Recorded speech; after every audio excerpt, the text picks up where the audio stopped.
Saudações, estamos agora dando início à quarta intervenção no nosso módulo denominado Impactos do Covid-19 e a Judicialização no Ambiente Público. Agora, nós vamos retomar uma sugestão, mas o que a doutrina costuma dizer? O juiz, quando vai apreciar a prova pericial, no caso aqui, estou ressaltando muito a questão da prova científica, chama de prova pericial, mas é uma prova científica, uma prova técnica. Geralmente, o que se ouve, por exemplo, a perícia, lá no capítulo que o juiz vai examinar, ele diz: a perícia feita profissional da confiança do juízo. Olha, isso não quer dizer nada. Isso é um argumento que nós usamos muito, nós temos, é um negócio, é uma expressão muito utilizada, né? Mas isso não quer dizer nada. Claro que não é um argumento para se admitir, é um fundamento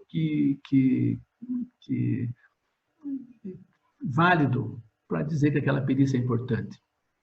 Um outro argumento meramente retórico e genérico: o juiz é o destinatário da prova. Sim, o juiz é o destinatário da prova, mas isso também não é ele será a autoridade que, no curso do processo, ele é o diretor do processo, embora essa ideia assim que o Código tenta impingir de que o juiz é apenas um coordenador de uma reunião entre as partes, me parece que isso, de maneira generalizada, e o juiz é a figura central do processo e ele vai, ao fim e ao cabo, depois de estabelecidos os debates, dar um veredito, dar uma decisão sobre que terá uma função de um ato de Estado. Se procurou, lógico, a ideia da colaboração processual, mas não me parece que seja assim algo, é mais uma legislação que tenta fazer uma declaração do que deveria ser, mas por todos os requisitos constitucionais e realmente num cenário como esse há que haver um momento em que se estabilizam as discussões e alguém profere uma decisão com as provas que são trazidas. Então, esses argumentos, a perícia feita por profissional da confiança do juiz, o juiz destinatário da prova, nada dizem como fundamentação para se adotar um determinado conhecimento para embasar uma decisão judicial. Ainda, a matéria está livre, está sujeita, melhor dizendo, ao livre convencimento. Sim, isso não quer dizer nada, isso aí é um jargão, né, que nós utilizamos também. A doutrina foi colher na ciência, na praxe, na processual, situações que expressões que nós usamos muito, mas que não estão ali, estão muito fulcradas no princípio da autoridade, do que a perícia é um momento central e que o juiz sempre louvaria do perito porque ele representa o conhecimento predominante.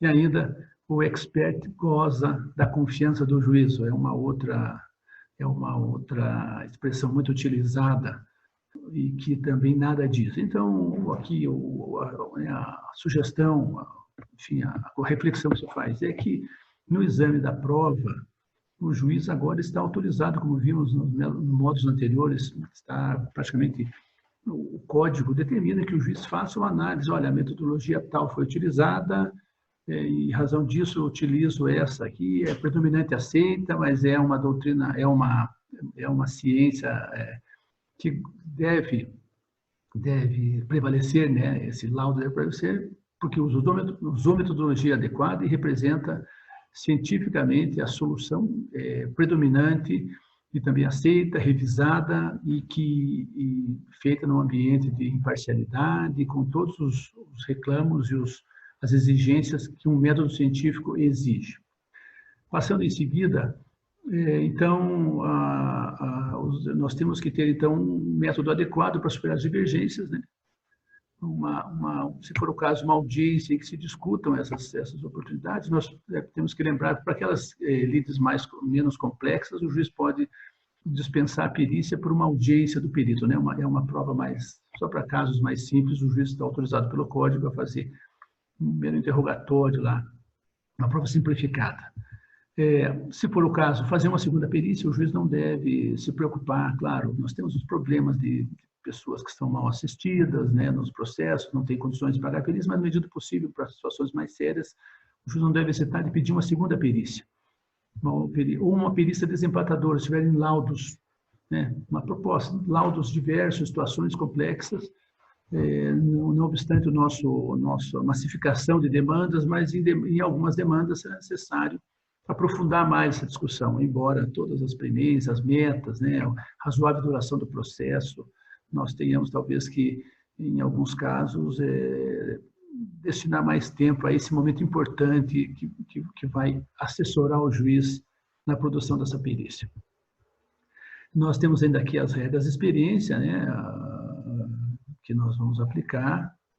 O juiz deve as regras de experiência, que é aqui um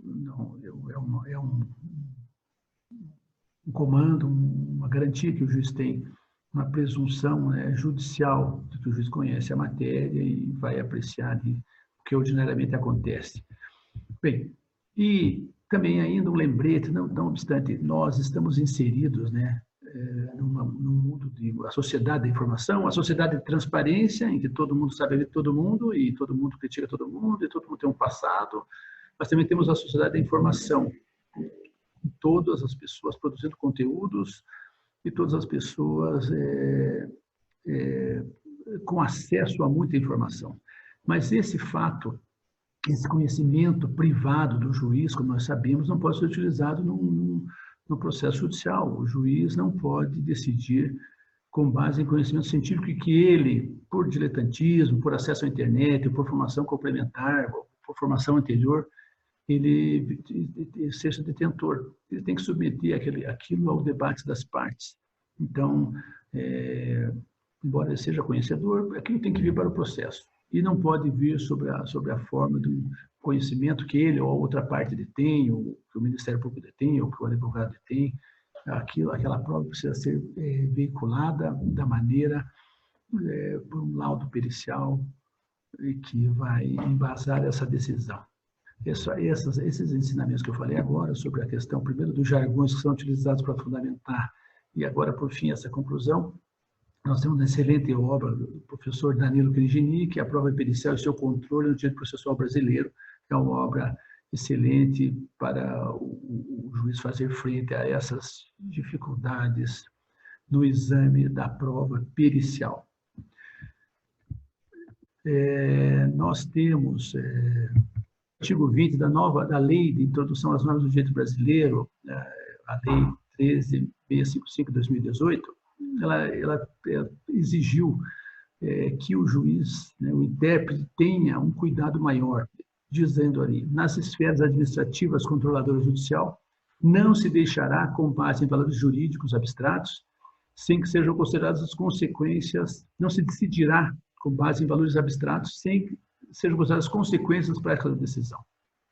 Então, o parágrafo 1 diz que o juiz deve demonstrar a necessidade e adequação da medida imposta ou invalidação do ato.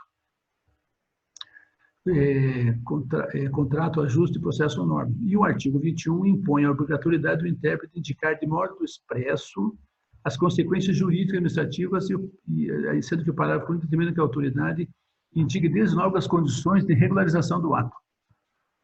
Enfim, o legislador procurou aqui preservar a atuação administrativa, ao mesmo tempo em que garante a segurança jurídica, evitando a intranquilidade decorrente do amplo acesso ao Poder Judiciário e os efeitos colaterais decorrentes do processo civil, muitas vezes focado na solução de uma demanda individual ou de um espectro menor, mas com potencial de afetar o equilíbrio de um setor relevante. O nosso módulo é o dia a dia do Judiciário, que é nos municípios em que o Ministério Público faz muitas recomendações, propõe muitas ações, o próprio cidadão questiona o ato municipal, ou na esfera estadual, a mesma coisa, e na esfera federal, o juiz sempre sendo chamado a fazer um juízo de valor sobre uma norma ou uma omissão administrativa, em alguns casos, que deixou de guarnecer algum direito, ou deixou de reconhecer um direito, ou deixou de prover alguma medida material que satisfaça algum direito já reconhecido. Agora ingressamos num outro momento, que é o exame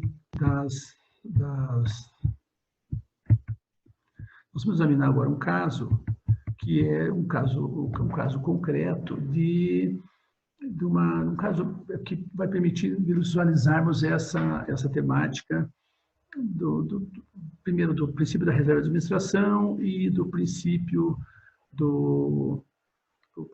da parcimônia judicial nessa interferência. Nós temos na ação direta de inconstitucionalidade 6341, que o Supremo julgou, ele julgou a constitucionalidade, uma liminar, né, da Lei 13.979 de 2020, uma lei federal que cria normas relacionadas à pandemia. Nessa reclamação do Estado do Paraná, uma reclamação, então, por pedido liminar em face de uma decisão do TJ do Estado do Paraná, do desembargador do TJ do Paraná, que, apreciando o recurso contra a decisão do juiz lá da cidade de Londrina, o juiz não acolheu o pleito do Ministério Público, obrigando o município a manter fechado o comércio na cidade. Basicamente é isso que se trata. A de 6341, o Supremo decidiu que compete ao presidente da República dispor, mediante decreto, sobre os serviços públicos, basicamente, dispor sobre decreto, sobre os serviços públicos, mas preservando a autonomia dos estados. Então, o Supremo tentou, nesse caso, sinalizar que o Supremo já tinha decidido que a União não tem monopólio para dispor sobre o transporte, as medidas sobre o transporte intermunicipal, que o transporte municipal e estadual, durante a situação de emergência, que deveria ser preservada, a União não tem monopólio, que deve ser preservada autonomias dos estados federados, porque a União não teria como saber as peculiaridades regionais. Agora, então, voltando à nossa reclamação, a relatoria do ministro Edson Fachin, do Supremo, em que nós vimos ali, então, é bem o caso do estudo.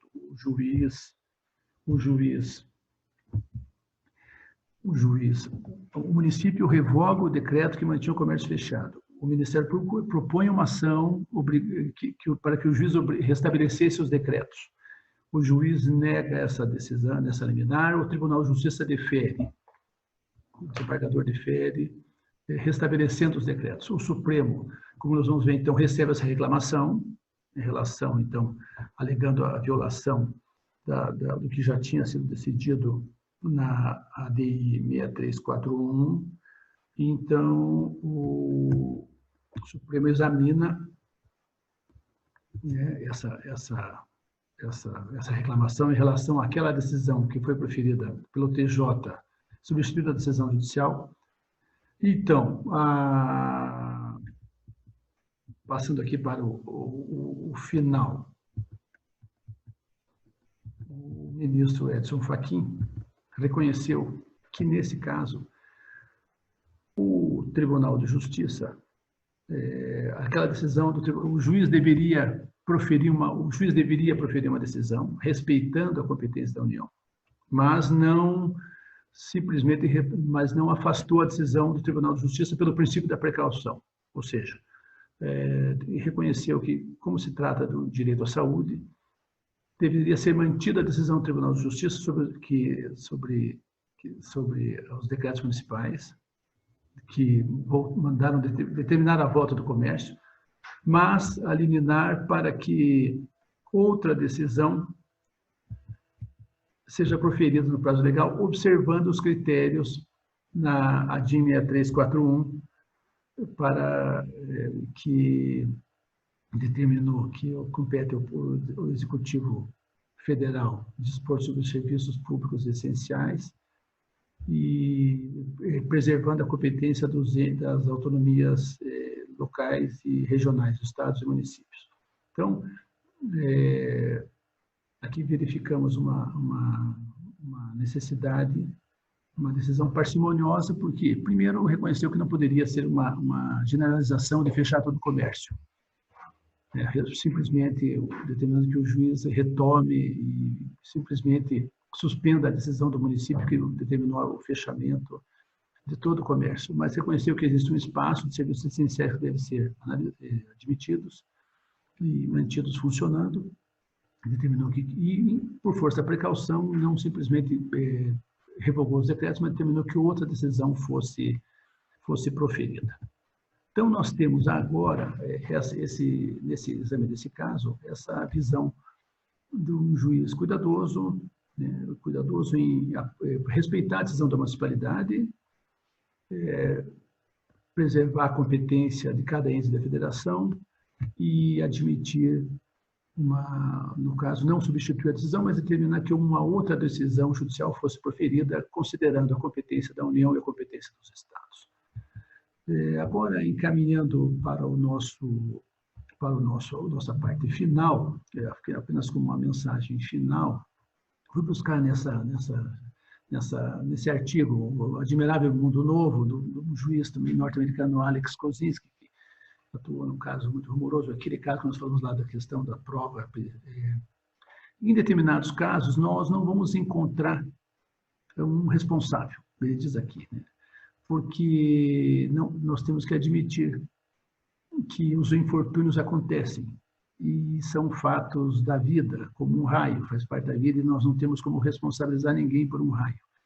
E como também alguns problemas que nós vamos ter, que nós não vamos encontrar responsáveis, porque embora haja um clamor popular, um clamor social, para que se encontre responsáveis por alguma coisa, em alguns casos nós não teremos isso. E não caberá ao juiz resolver e achar responsáveis por situações que nós não temos como responsabilizar ninguém. Então, acredito que nesse rápido módulo, agora integrado pelos debates que vamos fazer nos fóruns apropriados, e que vamos, com mais os textos e a disponibilidade para responder perguntas e debates, vamos conseguir, pelo menos, lançar algumas luzes nesse nosso estudo. Agradeço muito a atenção de todos e até uma próxima oportunidade.